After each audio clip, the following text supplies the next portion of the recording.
selain 4 inti alam tadi, apakah kita bisa juga narik dari tumbuh-tumbuhan atau dari apa gitu, kira-kira bisa nggak? Oh, sangat bisa Pak, sangat bisa. Tumbuhan, bebatuan, binatang pun juga bisa kita ambil energinya.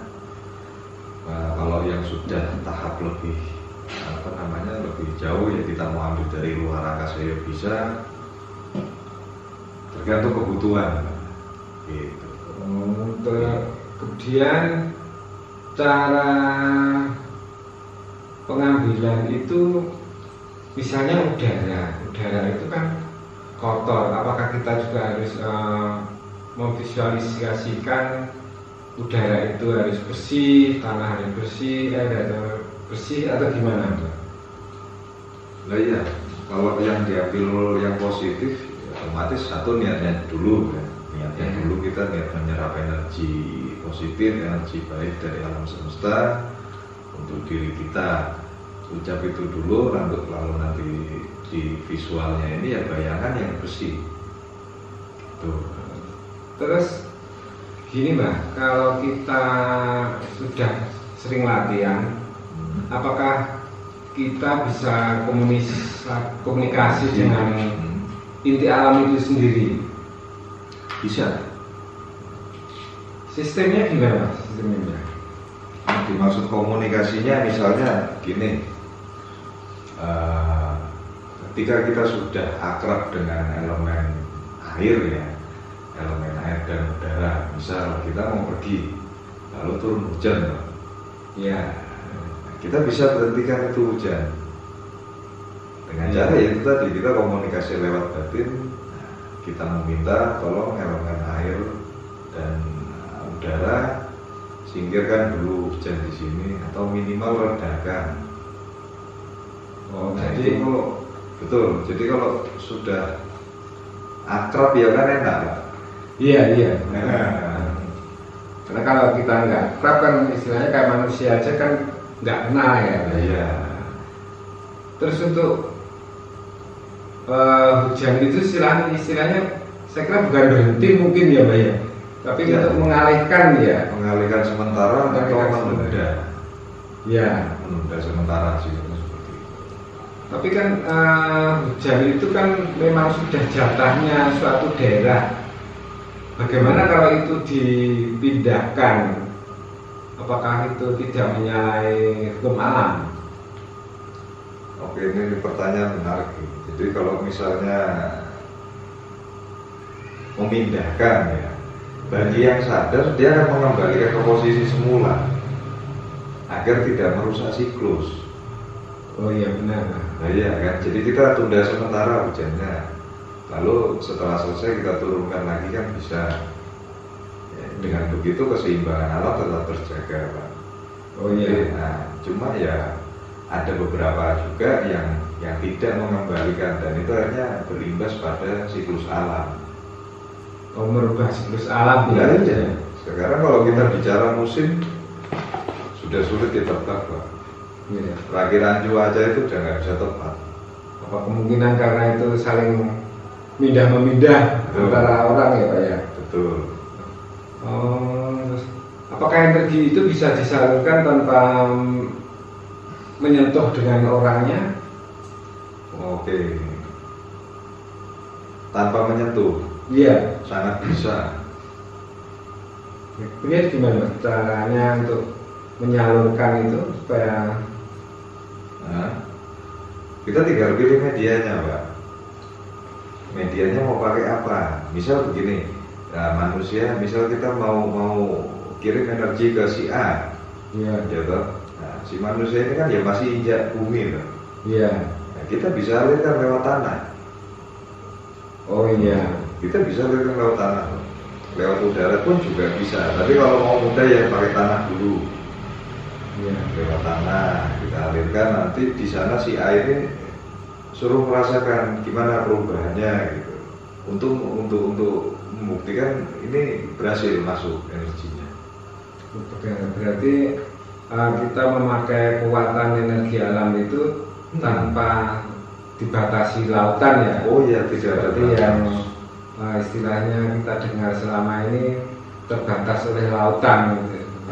Betul. Nah kalau itu kan lebih ke metodologi Pak.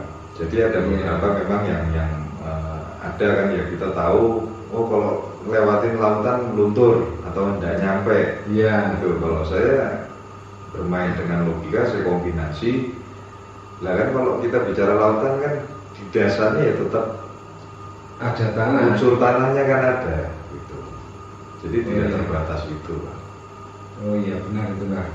Secara logika memang Iya. masuk itu ya. Kemudian untuk penyaluran energi yang kita berdekatan dengan orang, itu teknisnya gimana Pak? Penyaluran energi ketika berdekatan. Iya, dengan istilahnya kita menyembuhkan orang yang datang, misalnya datang kepada kita gitu. Itu cara penyalurannya energi gimana Pak? Nah, kalau itu mau pakai sebetulnya nggak sulit Pak kalau untuk yang itu ya. Apalagi kita berdekatan, mau kontak fisik bisa, tanpa nyentuh pun juga bisa. Misal kita ciptakan fokuskan energi di telapak tangan, gitu. Masukkan ke tubuhnya tanpa harus menyentuh ya bisa. Tuh, atau kita mau pakai media lain, air misalnya gitu juga bisa. Apakah kita tidak takut penyakit dari orang itu masuk ke kita? Apakah kita harus juga kayak memagari diri dulu atau gimana? Jadi lebih ke langkah antisipasi ya. Iya. Langkah antisipasinya ya satu sudah jelas ya harus proteksi kita. Proteksi dulu. Nah setelah itu ketika kita menyembuhkan atau menghilangkan entah sihir yang ada di tubuh orang ini, kalau kita sudah bikin proteksi kan ya udah kita udah aman loh. Ambil penyakitnya langsung dibuang Pak, jangan dilupakan itu. Oh iya. Nah, jadi ambil penyakit langsung dinetralkan kembali, leburkan ke alam dengan niat. Buang sudah mau lewat manapun, yang paling atau lewat tanah misal. Kita buang ke tanah, kita minta tanah tolong netralisir energi buruk yang saya buang ini, yang seperti itu contohnya. Dengan begitu ya kita tangani ini sembuh dan kita juga nggak ada efek buruk. Tidak terkena efek buruk. Gitu. Tapi apakah kita tidak merasa takut kehilangan energi itu? Kehilangan energi maksudnya apa? Kekurangan? Iya, karena kita habis menyalurkan energi kan tentu saja energi kita kan berkurang. Nah kalau di pengalaman saya dan metode yang saya buat ini, kita nggak kekurangan energi Pak. Karena kita bermain sirkulasi energi juga kan, dengan yang ada di luar. Misal kita manfaatkan 4 inti ini untuk penyembuhan. Nah selama proses penyembuhan ini kita juga nyerap dari luar. Nah, jadi untuk cadangan energi. Dengan begitu aman, kita tetap stabil. Jadi ada keseimbangan ya antara yang keluar dan yang masuk ya. Betul. Oh seperti itu. Iya. Kemudian untuk penarikan energi itu, apakah kita harus selalu rutin ya untuk mengembangkan agar kita lebih mapan untuk menguasai energi itu? Iya, itu harus rutin, harus konsisten, dan jangan pernah bertanya pada diri sendiri kapan selesainya, kapan saya bisa. Artinya ya sudah mengalir saja, karena kan energi itu juga selalu berjalan Pak, nggak berhenti Pak. Nah, dengan meditasi yang rutin itu, dan jangan juga lupa untuk merawat diri sendiri. Saya lihat merawat energi, membersihkan energi yang ada di diri saya dan juga yang ada di alam semesta. Jadi kan ada hukum karmanya di situ juga yang bermain. Nah, hukum alam yang bermain di situ juga ada. Terus kemudian gini, apakah suatu saat kita tidak kelebihan energi? Oke, kelebihan energi dalam apa nih Pak? Maksudnya dalam kondisi yang biasa saja. Kalau kita menyerap energi, apakah harus kita tutup juga?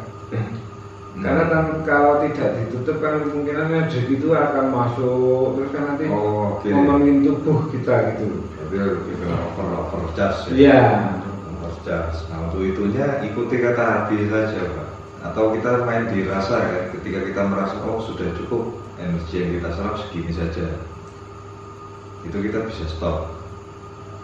Bisa di stop sendiri. Atau kalau memang sudah terlanjur kelebihan energi, kita bisa buang juga. Kita bisa lepas kembali yang kelebihannya ini. Dan cara melepasnya itu gimana kira-kira? Sama seperti tadi Pak, sama seperti tadi kayak apa, membuang penyakit tadi. Oh iya, kita urai di alam juga ya. Betul, kembali diurai kembali ke alam sudah. Berarti itu sebenarnya sangat bermanfaat sekali ya kalau kita mau berjalan belajar secara rutin untuk penyerapan energi itu ya. Manfaatnya banyak dan juga ini kan memang sudah diringkes ya, secara metode ini sudah disederhanakan tanpa mengurangi tingkat apa namanya keampuhannya ya, tingkat efektivitasnya. Iya. Kan nggak mengurangi itu. Dan ini bisa dipelajari siapapun. Ya. Kalangan manapun bisa. Ya tanpa ada istilahnya. Ya semua kalangan lah maksudnya bisa universal gitu. Iya, karena ini masalah pengumpulan energi ya. Betul. Iya. Karena kan ini yang kita gunakan kan murni energi alam. Jadi tidak ada tantangan agama apapun bisa gitu. Atau kalau misalnya saya pernah dapat pertanyaan, kalau diimbangi dengan doa-doa gimana? Enggak apa-apa. Dalam posisi meditasinya, biar dia pikirannya enggak terlalu kosong kan? Iya. Diimbangi dengan doa boleh. Jadi tidak bertentangan. Yang penting ada niat penarikan energi itu ke dalam tubuh ya. Betul. Kita lebih cenderung ke pemanfaatan itu, pengolahan energinya. Oh begitu ya. Saya kira untuk sementara cukuplah pertanyaannya. Baik Pak. Nanti lain kali siapa tahu kita jumpa lagi. Siap. Terima kasih Mbak. Sama-sama.